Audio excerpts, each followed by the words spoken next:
after a national grueling campaign?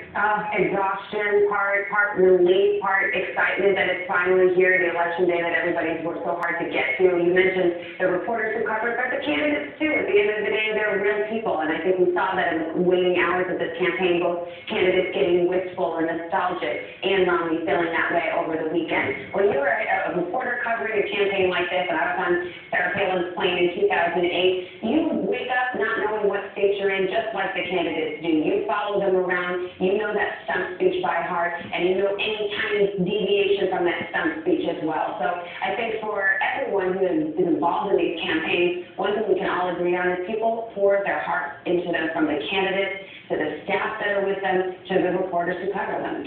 Chuck Todd, in the engine room, any of the numbers that we've just released here in this past few minutes, what do you make of this? Nothing surprises me. I mean, one thing about the Senate races, by the way, and the presidentials and it'll be interesting to see how much they deviate. You know, one thing we found in our poll is that there was a lot of polarization, a lot of partisanship. You know, how much will Tim Kaine and Barack Obama's vote in Virginia, Sherrod Brown and Barack Obama's vote in Ohio, how much will it deviate? And it'll tell us a little bit. And of course, I'm fascinated with Ohio. For the polls being closed already, you know, there now. We ought to remind people, Brian, that it's not one state.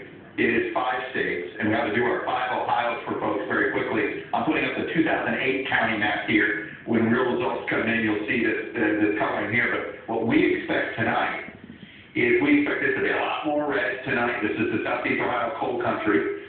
We expect this to be gray for a lot of the night here in Hamilton County, Cincinnati, Swing County. Is it going to go back and forth?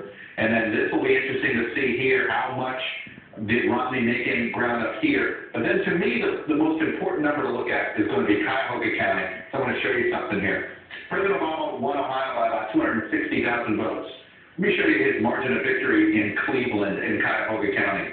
259,000 votes. Pretty much the entire margin of victory here is right here in Cleveland. All right, Chuck, I'm glad we